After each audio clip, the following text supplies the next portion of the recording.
There's a difference between being a fan and acting entitled to somebody, and apparently that difference disappears the second Taylor Swift gets married, because I watched Swiftologist's wedding video, and the issue is not that Swiftologist had opinions.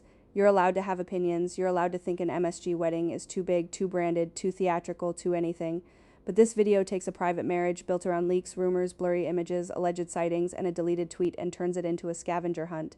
Not a conversation about celebrity culture, a scavenger hunt, and somewhere along the way, Taylor Swift stopped being a human being getting married and became a content map for people who think privacy is suspicious unless it is delivered to them in HD. And if you thought for 1 second that we weren't going to go through every little morsel and piece of information, perhaps misinformation, that we could gather about this wedding and share it with you, you're wrong. This is everything that we were able to learn, which is sometimes when I take a step back and I read what we've collected and I pretend that this is not our job, I go, who the hell are these people and what are they talking about? Who cares? At least Swiftologist is honest about one thing. This is not journalism. It is not reporting. It is not a carefully sourced examination of what happened. Swiftologist calls it gossip. He admits some of it may be misinformation. He admits he does not know most of it for sure. Fine, but then act like it. If you're working from scraps, say you're working from scraps. Do not take a blurry image and inflate it into a personality assessment. Do not take somebody missing from a guest list and turn it into a story about power, PR, friendship, betrayal, or who is supposedly desperate to be folded into the Tavis storyline. A person not appearing in a leaked photo is not evidence. A person not attending a wedding is not a press release. A wedding invitation is not a shareholder meeting. And Taylor Swift's marriage is not a fandom escape room where the audience gets points for decoding who sat where. I do think it's interesting to frame paparazzi pictures of yourself at your wedding. Could we go into the personal archives and just check the photos that you took on your camera with the filter? I think that's interesting. It's not wrong. It's not bad. I mean, they're great pictures. They're beautiful pictures. She's been known to do that, actually. She's been known to, like, frame paparazzi pictures. I guess when people are taking pictures of you all the time and one... This is the point where the video completely loses me. Swiftologist looks at a leaked image from inside a private wedding and says it is interesting that Taylor framed paparazzi photos of herself at her wedding, but there is no proof that is what happened. Swiftologist's own words make that clear. He says it was hard to tell. He says there were a lot of photos he did not recognize. He is making an assumption from a leaked image of a wall. That is it. He does not know who took those pictures. He does not know whether the photos were paparazzi images, event images, professional portraits, licensed editorial photos, personal archives, or photographs taken with permission. He does not know, but the uncertainty does not stop the theory because the theory is more entertaining than the truth. And this is the part that is so backwards. Swiftologist is using an invasive leak from a private wedding to criticize Taylor Swift's relationship with invasive photography. Do you hear how ridiculous that is? You're looking at material that was not meant for you, material that escaped a wedding with phones restricted and security everywhere, and you decide the problem is that Taylor may have displayed an image of herself incorrectly. No, the problem is that people think every private detail of her life is theirs to inspect. If Taylor did use an old public photograph in a private display, that would not prove she endorses paparazzi culture. It could mean that she chose an image from her own history and decided where it belonged.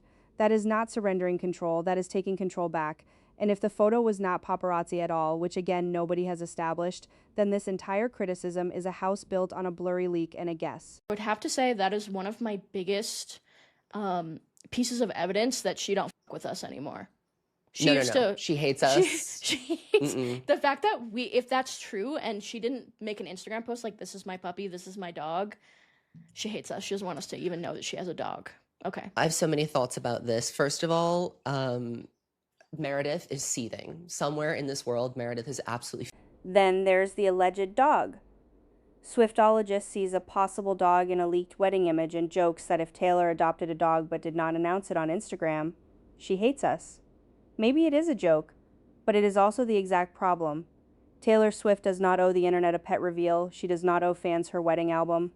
She does not owe fans a public explanation for every friendship, every guest, every absence, every personal choice, every room in a venue, every person she did or did not invite. A marriage is not a season finale, a dog is not an Easter egg, and a boundary is not hostility. Imagine being one of the most photographed women on the planet, having your home, flights, relationships, friends, clothes, body, security arrangements, and family constantly turned into content, and then being told that withholding one private detail means you're rejecting the people who claim to love you. That is not love, that is entitlement, wearing friendship bracelets. A little bit of the inside, and that's it. There would be more if only they weren't caught. But they were caught. We need to get those meta glasses in Taylor's wedding immediately. I was actually thinking about that. How do they control for meta glasses? Oh, I'm sure they know. I'm sure Taylor's security had every person locked down. Also, and you know what? I was going to say no one would do that when there's 1,000 people there. The part that makes the whole thing impossible to take seriously. Swiftologist acknowledges that this was a locked-down private event. He talks about security, he talks about NDAs, he talks about the fact that the leaks were limited because somebody was caught, and then he jokes about how he should have gotten better footage, better cameras, meta glasses. Again, maybe it is framed as a joke, but jokes reveal the mindset. The wedding had phones reportedly restricted, it had security, it had access controls. It was clearly designed to give Taylor and Travis one day that was not completely surrendered to the public. And the response is, how do we beat the security next time? That is not fan behavior. That is not even harmless gossip. That is the exact mentality that makes people like Taylor need that security in the first place. You cannot say, wow, celebrities have no privacy, while treating their privacy like a technical obstacle you would like to overcome. You cannot say, this is so sad and strange, while helping create the market for every stolen image, every anonymous tip, every fence line video, every blurry zoomed-in screenshot. You cannot be upset that she has to live in a different world while actively demanding that she let you into it. Swiftologist repeatedly frames the wedding as a business event, a networking event, a brand event, and yes, Taylor Swift is a global celebrity. Of course, her life intersects with business. Of course, an event with roughly 1,000 people, major performers, security teams, venue staff, and famous guests has logistics. But having a logo, flowers, favors, decor, a color palette, friends and media, and a large guest list does not convert a marriage into a corporate launch. Where was the product? There was no ticketed public wedding, no official live stream, no wedding pay-per-view, no public access, no official inside package drop for the fans that day. The event was not built for us, and that is the point people keep refusing to accept.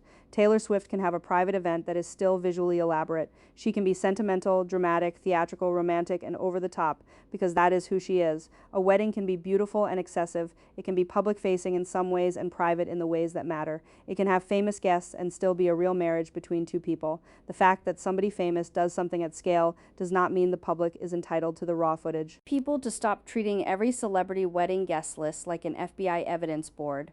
Who was there, who was not there, who wore what, who arrived in which car, who might have been inside, who may have been in Paris the next day, who did not post enough.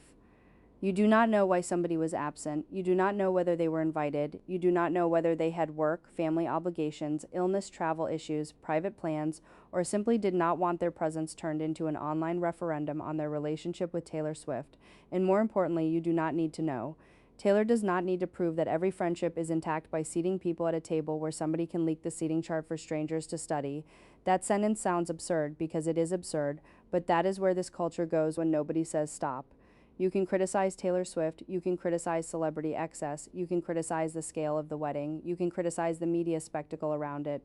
But if your criticism begins with invasive leaks, assumes facts you cannot prove, demands access to private details, and treats security as a challenge to beat, then you're not holding power accountable. You're making a private marriage into content because content pays better than boundaries. Taylor Swift is not a clue board. Travis Kelce is not a supporting character in a fan theory. Their friends are not PR chess pieces. Their wedding is not a public investigation. And respecting Taylor as a human being means understanding something very simple.